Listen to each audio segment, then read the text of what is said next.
Hello, students. Welcome back to your history class. We are doing chapter 7 Changing Cultural Traditions. And last we completed the topic that was the aspirations of women. Today we start with the topic debates of Christianity.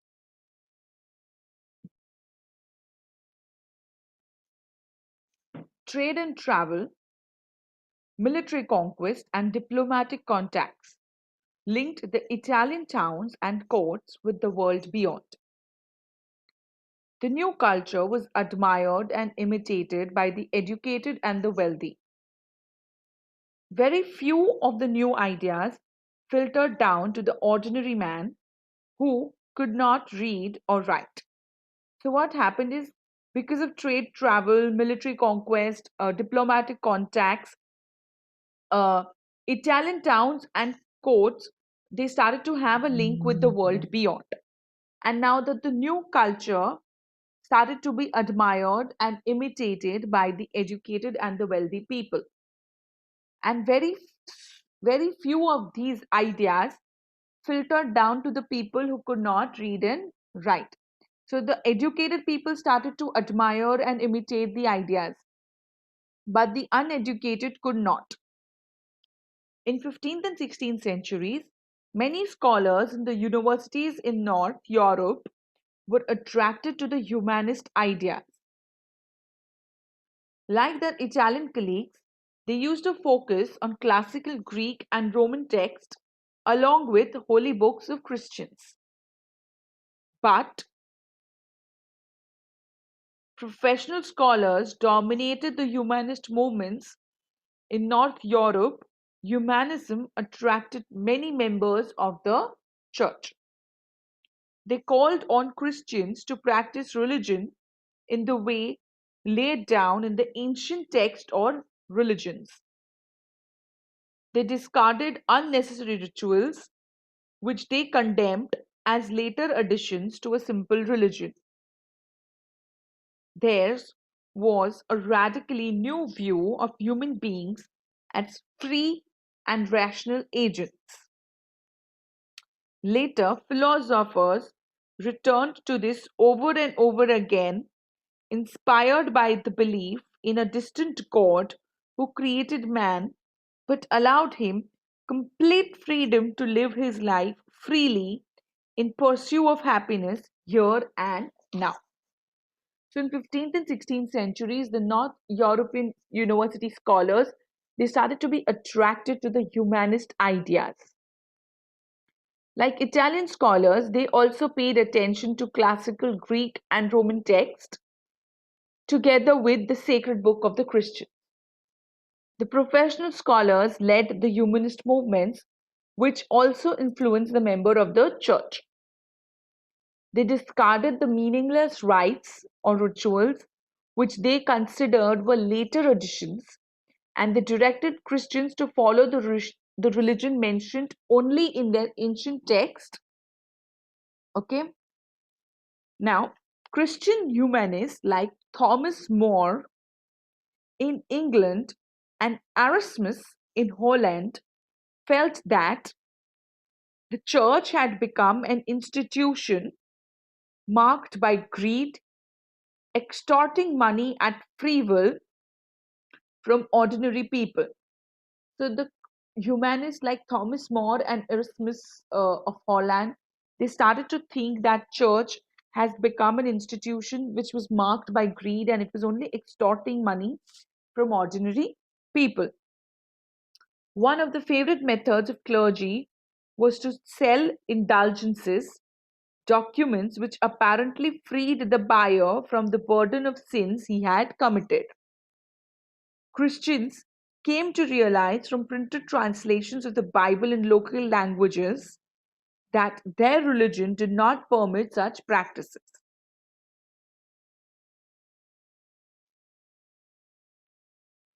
So there was a method, okay, that you can, the clergy people, they used to sell a document called indulgences, okay, and if you buy this document, you were free from all the sins, okay. So Christians started to now realize that nothing like this is written in the Bible. And they realized this when the Bible started to be printed in the local languages. Okay, they realized that their religion did not permit any such practices.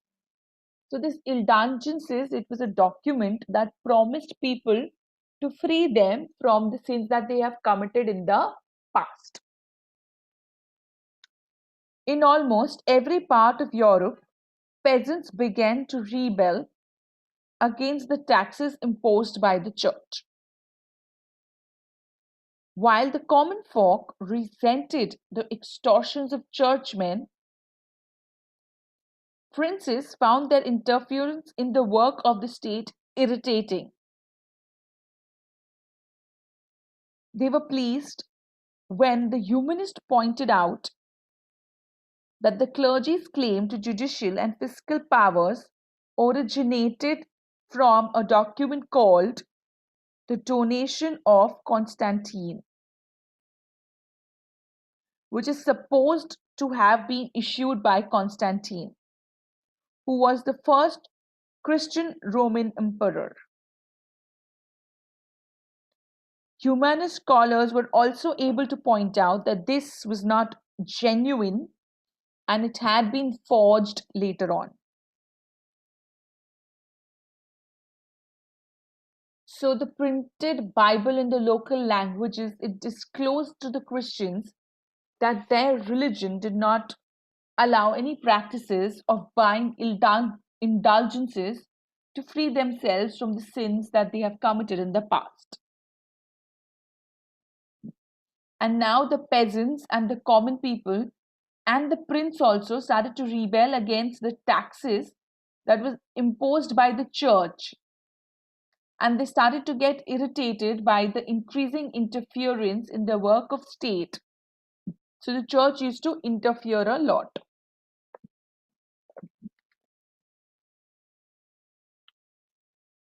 In 1517, a young German monk called Martin Luther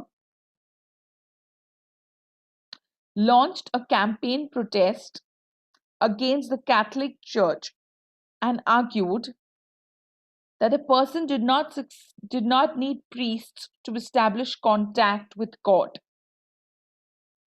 He asked his followers to have complete faith in God, for faith alone could guide them to right life and entry into heaven.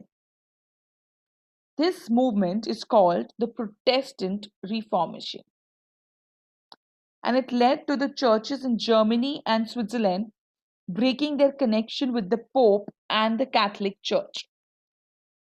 So, what did he say? Is he said you do not need a priest to establish a contact with God. You should have complete faith in God, and this faith will guide you to the right life and entry into heaven. This particular movement was called the Protestant Reformation, and because of this movement, many churches in Germany and Switzerland broke their connection with the Pope and the Catholic Church. In Switzerland, Luther's ideas were popularized by Ulrich Zwingli and later by G. Calvin. It was backed by merchants, and the reformers had greater popular appeal in towns. And in the rural areas, the Catholic Church managed to keep its influence steady. Other German reformers, like Anabaptists, were even more radical. They blended the ideas of salvation with the end of all forms of social oppression. They said that since God had created all people as equal, they were not expected to pay taxes and had the right to choose their priests. This appealed to the peasants who were oppressed by the feudalism. So, There were many other reformers. So there was Anabaptist, who was very radical. And he said that God has created everyone equally. And so we did not need to pay taxes. And we also have the right to choose our own priests.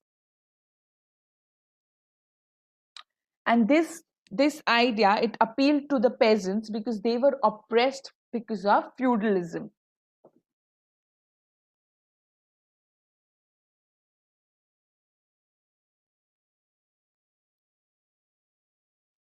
William Tyndale, who was an English Lutheran, he translated the Bible into English, and he defended the Protestantism.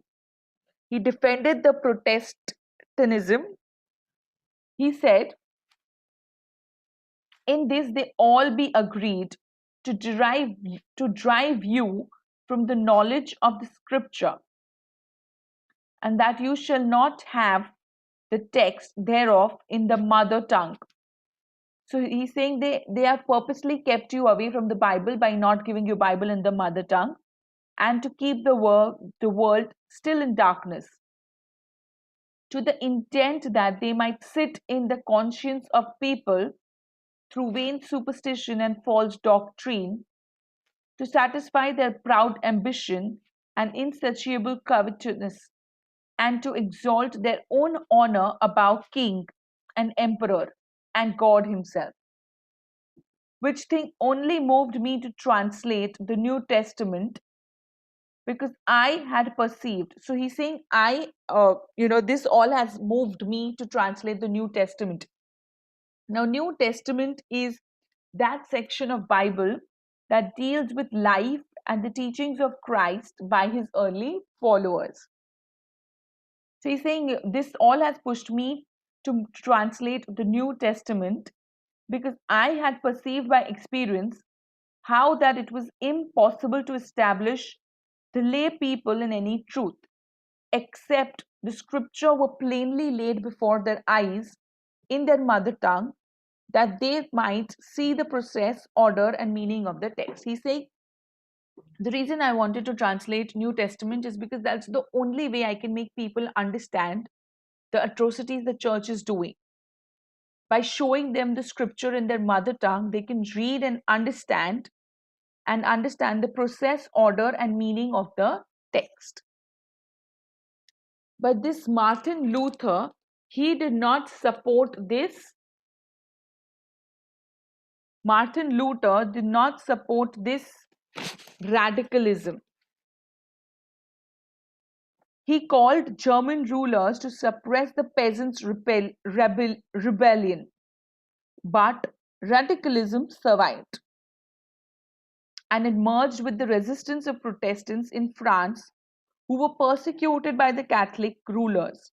And they started claiming the right of a people to remove an oppressive ruler and to choose someone of their own liking.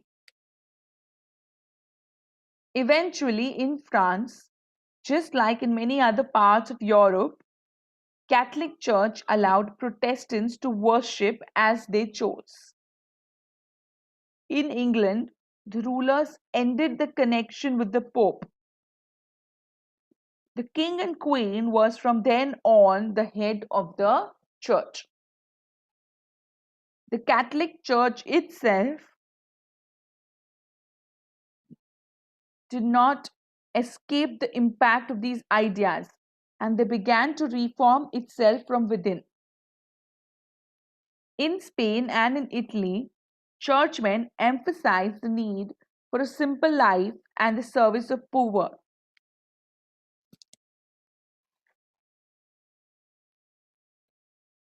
In Spain, Ignatius Loyola, in an attempt to combat Protestantism, set up the Society of Jesus. His followers were called Jesuits, whose mission was to serve the poor and widen their knowledge of other cultures.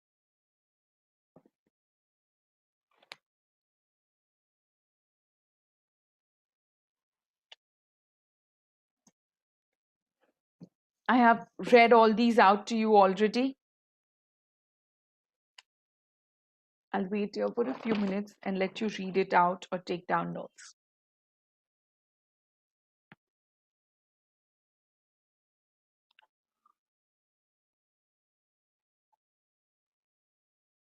With this, I end today's chapter. Children, stay home, stay safe.